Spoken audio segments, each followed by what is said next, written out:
Halo Gen Culture, kembali lagi di podcast Kulturasi. Di pada ada kultur, maka ada narasi yang menguatkannya. Bersama saya, Bunga Wirandani. Di episode kali ini kita akan menyelami satu momen atau peristiwa penting yang setiap tahunnya menjadi cerminan betapa kayanya warisan budaya Nusantara. Anugerah Kebudayaan Indonesia bukan sekedar ajang penghargaan, tapi menjadi panggung yang menyoroti para penjaga tradisi, maestro seni budaya, para inovator budaya, para komunitas kreatif hingga generasi muda yang terus menyalakan api kebudayaan di tengah gerusan arus zaman. Langsung saja kita akan sapa dan ngobrol lebih jauh dengan narasumber kita pada hari ini, sosok yang berada di balik layar penguatan kapasitas pelaku budaya serta pengembangan Pranata dan Lembaga Kebudayaan di Indonesia. Seorang Direktur Sumber Daya Manusia, Lembaga dan Pranata Kebudayaan, Ibu Irini Dewiwanti. Apa kabar Ibu? Halo Mbak Bunga, Alhamdulillah baik. Alhamdulillah Ibu luar biasa, tampil selalu dengan ceria dan semangatnya. Terima kasih, harus semangat. Ibu. Baik Ibu, dengan topik kita hari ini, Anugerah Kebudayaan Indonesia. Mungkin Ibu bisa bercerita sedikit, apa sih itu Anugerah Kebudayaan Indonesia dan seperti apa sih timeline dari program tersebut yang menjadi gaung juga untuk program kebudayaan ya Bu ya, dengan sesuai dengan judulnya Anugerah Kebudayaan Indonesia. Anugerah Kebudayaan Indonesia itu adalah penghargaan tertinggi dari Menteri Kebudayaan sebagai bentuk apresiasi pemerintah terhadap apakah individu, komunitas, pelaku budaya atas pekerjaan yang luar biasa, atas dedikasi yang luar biasa gitu ya terhadap upaya-upaya untuk melakukan pengembangan, pelestarian, pemanfaatan kebudayaan seperti itu. Jadi memang saya katakan ini sebagai satu apresiasi tertinggi karena memang ini dilakukan sangat rigid gitu, dimana dimulai dari pengusulan anugerah kebudayaan itu sendiri kan dari daerah-daerah, usulannya dari daerah-daerah. Jadi pemerintah daerah itu menyampaikan usulan kepada Kementerian Kebudayaan, kemudian usulan itu sendiri diproses gitu ya, diproses oleh juri-juri yang tentu saja profesional, kompeten di bidangnya, berintegritas, sehingga akhirnya ditentukan para pemenang atau mungkin kita katakan bukan lomba ya, tapi peraih anugerah gitu. Nah, itu seperti itu, Mbak. Sekali lagi, karena Anugerah Kebudayaan ini sendiri juga sebenarnya ada dua pengelompokan. Pertama itu adalah gelar tanda kehormatan. Sebenarnya kalau gelar tanda kehormatan ini yang diberikan oleh Presiden Republik Indonesia. Tapi khusus yang untuk pelaku budaya itu dilaksanakan atau diproses di Kementerian Kebudayaan. Dan yang kedua adalah Anugerah Kebudayaan, penghargaan dari Menteri Kebudayaan. Seperti itu. Baik Ibu, terima kasih. Berarti Anugerah Kebudayaan Indonesia tadi ada dua, bisa dibilang klasifikasi mungkin ya Bu ya, diberikan langsung oleh Presiden Republik Indonesia dan juga diberikan oleh Menteri, khususnya Menteri Kebudayaan di kali ini sesuai dengan judulnya. Dalam mendapatkan para peraih anugerah itu Bu, berarti kan ada proses di dalamnya untuk memilih para peraih tersebut. Mungkin bisa diceritakan sedikit timeline-nya seperti apa?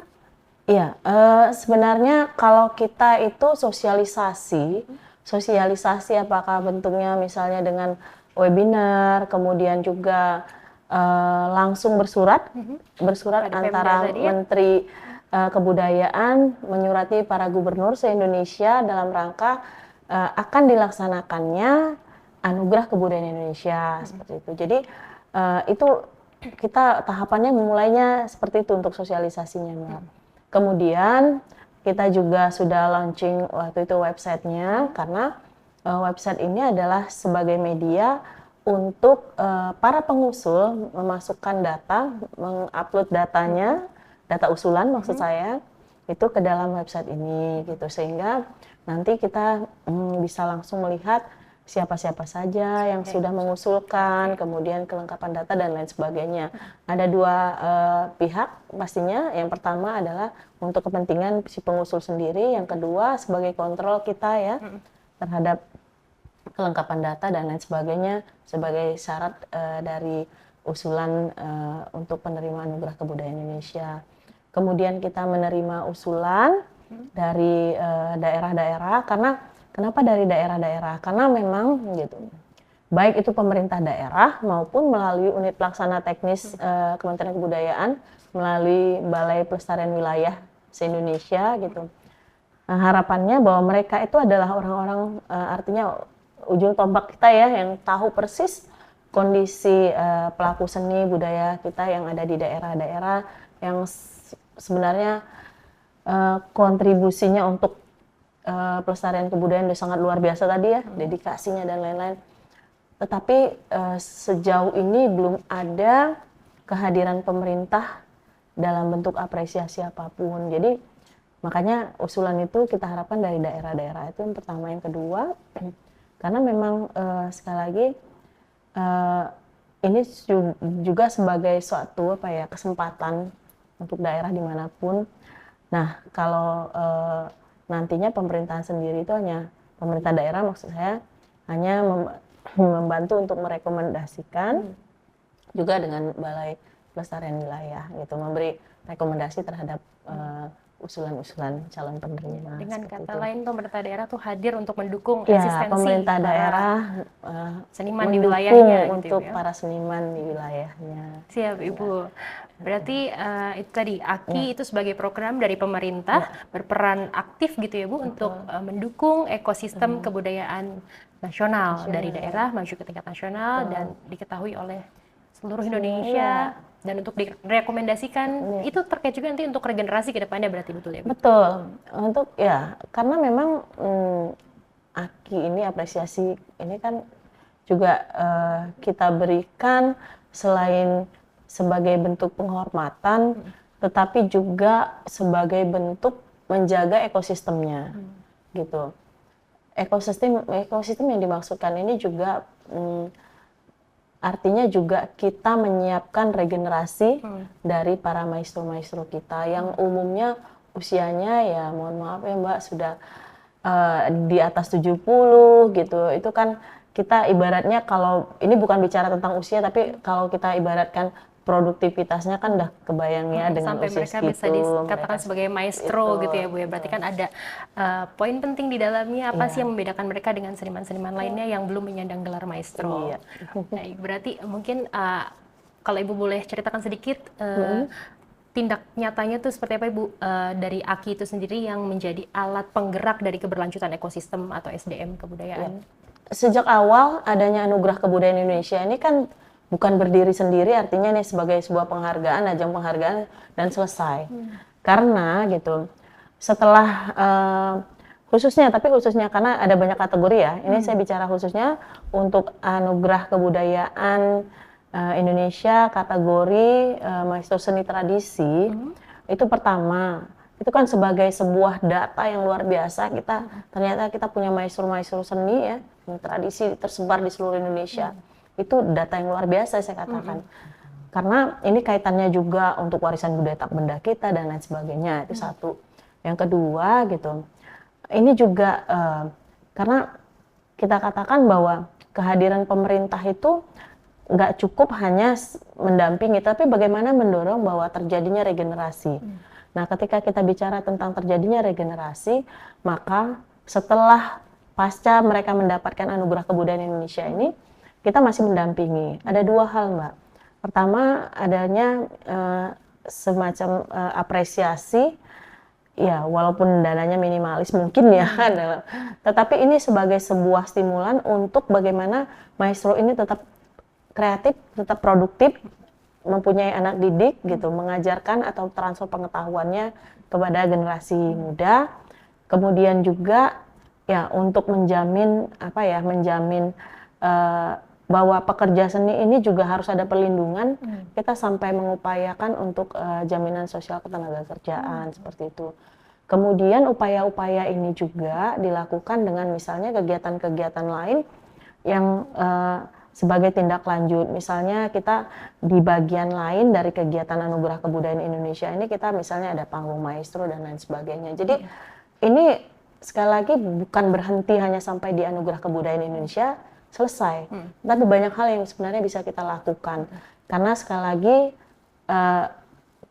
AKI ini hanya mempertemukan di awal, tetapi setelahnya justru kita harus sebanyak-banyaknya bisa mendampingi, memfasilitasi, memberikan ruang-ruang apresiasi dalam bentuk-bentuk misalnya panggung dan lain sebagainya untuk para maestro kita, sehingga mereka masih bisa produktif, menghasilkan karya-karya, tetapi juga selain itu juga pengetahuannya masih bisa dipelajari, kreasi-kreasinya masih bisa dikembangkan oleh anak-anak muda kita gitu. Jadi masih banyak tentunya yang bisa dilakukan setelah Anugerah Kebudayaan Indonesia ini. Jadi ini upaya pemerintah ya Bu, dengan mewadahi memberi nama Anugerah Kebudayaan untuk programnya, itu adalah wadah atau upaya dari pemerintah untuk itu tadi ya Bu, eksistensi para khususnya maestro dari daerah-daerah yang mungkin di pelosok sana ya Bu, maestro seni tradisi sesuai namanya. Berarti kan di daerah-daerah sana di Indonesia yang beragam akan budaya di Nusantara memiliki tradisi-tradisi dari setiap titik daerahnya itu. Dan itu yang menjadi tantangan kita ya Bu ya, sebagai SDM kebudayaan untuk terus melestarikan. Ya. Tantangan kita itu memang cukup kompleks ya. Tata kelola itu kalau kita katakan kita nggak cukup mungkin hanya punya big data ya tentang maestro-maestro, tetapi update-nya ini kan karena ada di kepulauan mana gitu ya, kita ya nggak selalu bisa mengupdate kondisinya seperti apa gitu. Itu baru hal yang pertama. Hal yang kedua gitu, ya kita bicara tentang keberlanjutan. Kita bicara tentang keberlanjutan juga tidak terlepas dari tantangan si maestro sendiri. Ada nggak anak-anak yang masih tetap melanjutkan, yang punya keinginan untuk melanjutkan. Nah, kalau dengan mungkin harus ada semacam apa ya, inovasi ataupun mungkin pendekatan-pendekatan lain yang bisa dilakukan agar tetap anak-anak muda atau ya anak-anak muda di sekitar, nggak usah jauh-jauh ya, di sekitar mungkin tempat tinggal atau ruang lingkup si maestro ini sendiri gitu, untuk bisa tetap mengapresiasi, mau belajar dan lain sebagainya. Itu jadi itu juga tantangan. Dan yang ketiga ini, nah lebih kepada misalnya bahwa mereka ini kan harus juga diberi ruang ya. Sekali lagi, nah ini kesempatan yang seperti ini kan dengan banyaknya maestro yang nantinya akan semakin banyak tumbuh gitu, tetapi juga harus diiringi juga dengan kesempatan-kesempatan yang diberikan kepada maestro sendiri. Jadi sekali lagi bahwa permasalahan-permasalahan ini ya otomatis kita harus kita hadapi, harus kita cari solusi. Misalnya salah satunya misalnya tetap ada semacam pendanaan gitu untuk tetap sebagai stimulan dari para maestro untuk tetap berkarya. Untuk mereka mentransfer knowledge-nya untuk para generasi penerusnya gitu ya Bu ya. Tadi kita ngomong tentang maestro tradisi ya Bu, maestro seni tradisi. Mungkin ada Ibu tadi saya bilang maestro itu berarti kan umurnya biasanya istimewa ya Bu. Paling tua biasanya umur berapa sih Bu? Wah, ada yang hampir 90 tahun. Wah, luar biasa. Dan itu di pelosok sana begitu ya Bu ya. Tantangannya pasti untuk menjangkau kita tadi memperhatikannya kan. Itu tantangan juga ya Bu ya kayaknya. Tantangan, karena saya bilang tadi belum lagi mereka mungkin gagap teknologi dan sebagainya. Betul gitu. Ada banyak kategori mungkin untuk anugerah kebudayaan atau memang berapa orang nih akan mendapatkan anugerah? Kalau kategori anugerah kebudayaan Indonesia ini, selain tadi yang gelar tanda kehormatan dari Presiden, Mbak, itu ada 12 kategori gitu. Yang dimana sih sebenarnya ini dibagi dalam 2 tahapan ya ketika penyerahannya. Kalau sebelumnya di bulan kemerdekaan di Agustus, kemudian di bulan Oktober yang lalu. Nah, di bulan Oktober itu kan ada 5 kategori. Kita selain ada kategori museum, taman mini, kemudian anjungan taman budaya, anjungan taman mini, kemudian juga ada 5 kategori. Para Indonesianis gitu mungkin mendapatkan? Kemudian iya, untuk warga negara asing ya, kategori asing, perorangan maupun dan pemerintah daerah. Dan pemerintah daerah. Baik. Jadi ada 5 gitu. Kemudian yang nanti akan kita laksanakan puncaknya di tanggal 17 Desember 2025 ini ada 7 kategori. Nah, ini memang puncaknya kenapa? Karena disinilah para maestro itu nanti akan kita pilih, kita hadirkan. Bahkan mungkin di dalam kegiatan puncak perayaan Anugerah Kebudayaan Indonesia ini mereka akan perform gitu.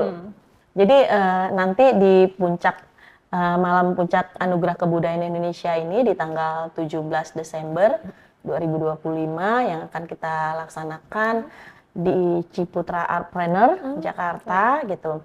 Kita akan menghadirkan 7 kategori, yaitu pertama itu maestro seni tradisi, pelopor pembaru, pelestari, masyarakat adat, kategori anak, sastra, media, satu lagi, ya media ketinggalan ya, media gitu.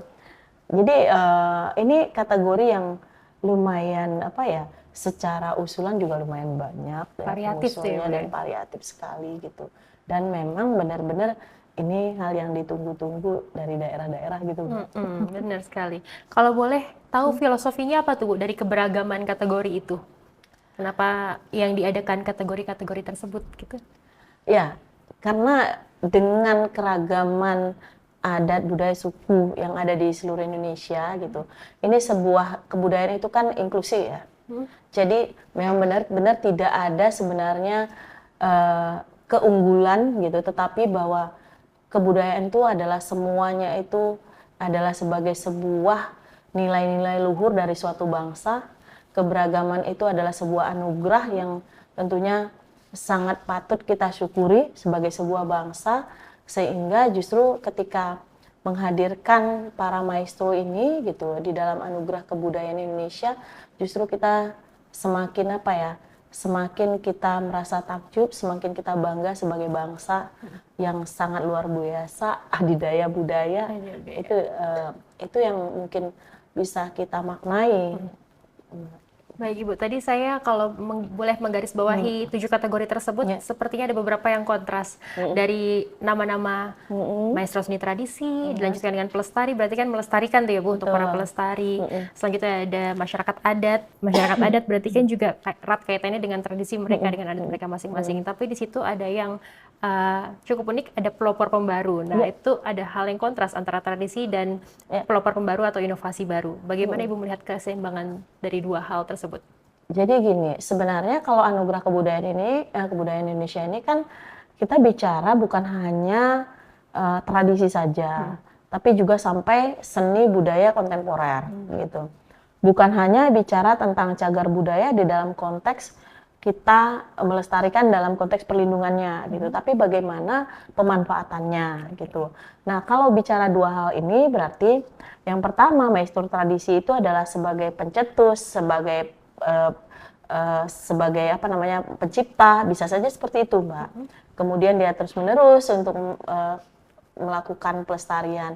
Tetapi kalau pelopor pembaru, dia bisa saja berinovasi dari seni-seni tradisi yang ada gitu untuk dikembangkan lebih luas lagi, lebih luas gitu di dalam menerjemahkan karya-karya tradisi ini yang implementatif gitu. Jadi sehingga kalau misalnya ada seni-seni tradisi gitu yang punya pakem yang nggak bisa diubah. Tetapi misalnya dengan memadukan misalnya ini untuk bisa lebih profan, lebih bisa dinikmati dari segala usia, barangkali segala genre gitu. Nah, itu justru ada inovasi-inovasi yang bisa dilakukan oleh anak-anak muda. Nah, pelopor pembaru ini bergeraknya di situ, Mbak. Walaupun barangkali dari aspek filosofi, dari aspek musik, aspek gerakan itu masih tetap berakar ke sana, tetapi dengan paduan teknologi, dengan berbagai mungkin pengetahuan yang dipadu gitu, sehingga muncul seni kontemporer. Begitu juga barangkali kalau misalnya aspeknya kepada cagar budaya, bagaimana cagar budaya ini bisa dinikmati, bisa dipelajari gitu, tanpa misalnya harus datang ke lokasi si cagar budaya tanpa merusak atau memindahkan dengan sembarangan, tapi dengan ahli teknologi seperti itu. Berarti meremajakan yang tradisi, tapi tetap dengan tidak meninggalkan kearifan budaya lokal mereka sendiri gitu ya Bu ya. Iya. Nah kalau untuk masyarakat adat nih Bu, itu adakah pakem penilaiannya sendiri sebagaimana? Karena kan kalau bicara tentang masyarakat adat pasti mereka daerah masing-masing memang punya nilai masing-masing gitu ya Bu. Penekanan penilaiannya bagaimana tuh Bu? Kalau khusus untuk masyarakat adat, nah masyarakat adat ini kan memang spesifik ya, kaitannya dengan lingkungan seperti itu. Jadi mereka-mereka ini ya, kalau masyarakat adat boleh dikatakan bahwa mereka adalah garda terdepan kita dalam menjaga keseimbangan antara hubungan manusia dengan alam sekitarnya, yang dalam konteks ini adalah lingkungan, seperti itu. Jadi dalam hal ini maka kebermanfaatan dari adanya pelaku seseorang gitu, artinya individu ya, yang terus-menerus menjaga ekosistem ini ataupun komunitas yang concern terhadap lingkungan gitu di dalam konteks kelompoknya atau masyarakat adat itu sendiri.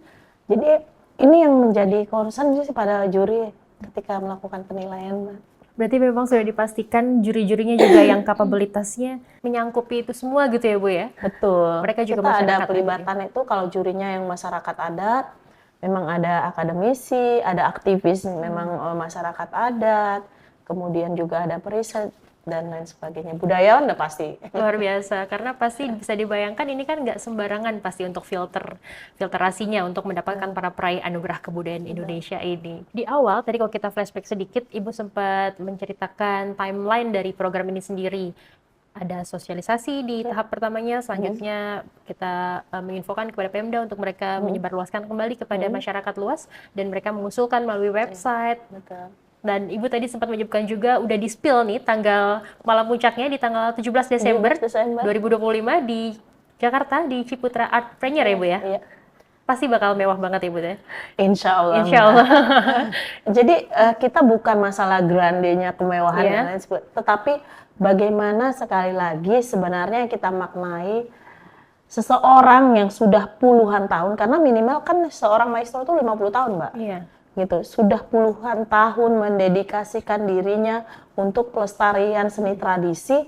Nah, kita kasih tempat yang sangat layak, yang dengan kita sebut kemewahan itu atmosfernya justru atmosfernya. Jadi bukan masalah pelaksanaannya mewah, tetapi kita memberi kesempatan ya, yang barangkali mungkin selama seseorang ini punya profesi ya, baru kali ini gitu Mbak. Jadi itu yang kita maknai sih untuk sebenarnya. membuka mata juga para hadirin nanti yang datang ya Bu. Jadi seni tradisi itu sangat layak kok di tempat, maksudnya untuk mempresentasikan karyanya di tempat-tempat seperti itu. Luar biasa. Nah berarti untuk menuju ke tahap itu nanti Bu, sebelum kita menuju malam puncak, saat ini sudah didapatkankah para calon penerimanya atau masih dalam proses penilaian? Dan bagaimana Ibu bisa memastikan proses penilaian tersebut berjalan sesuai dengan yang diharapkan, dengan tetap objektif, transparan, dan inklusif? Penilaian sudah dilaksanakan Mbak, tapi nggak boleh dulu dong di-spill.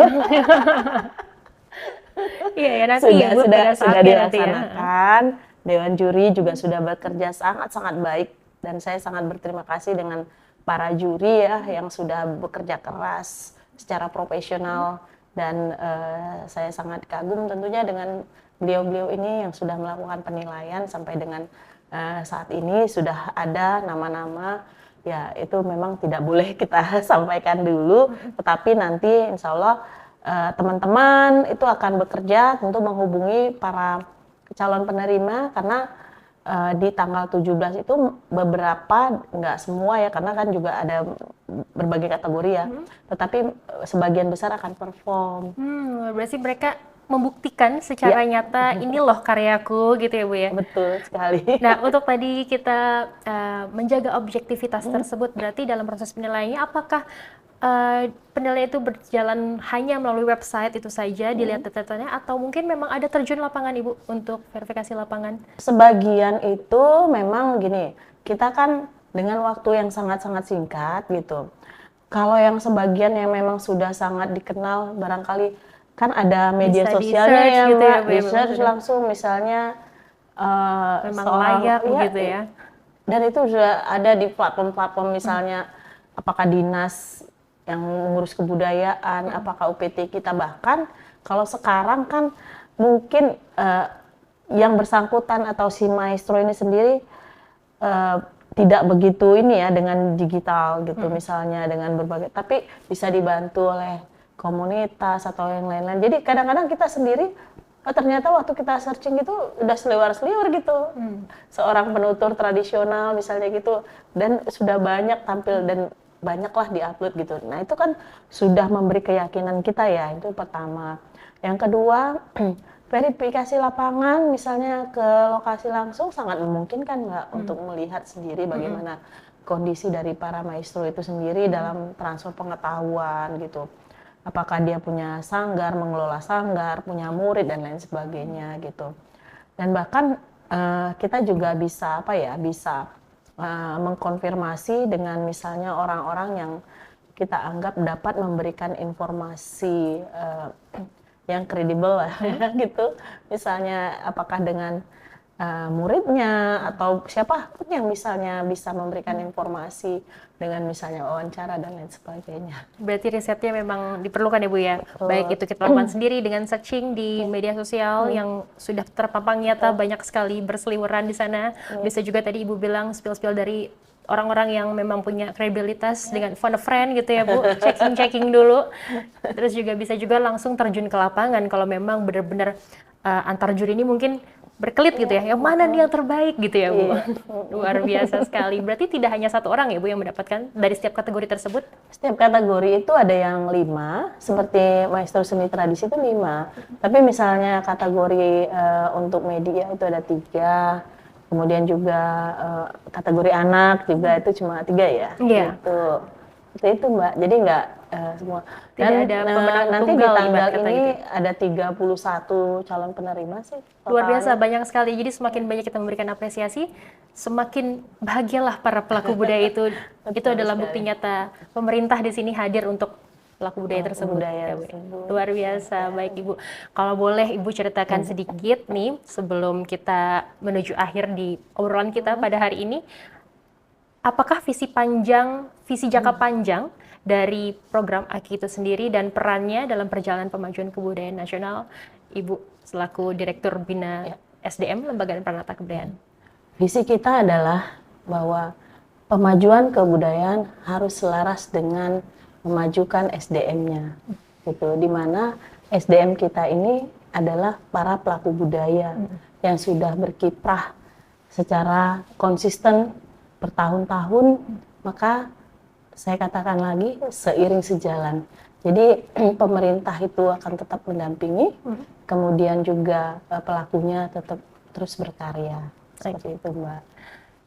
Satu kalimat untuk menutup obrolan kita pada hari ini, pesan-pesan untuk para pelaku budaya di luar sana untuk terus menjaga dan melestarikan karya mereka.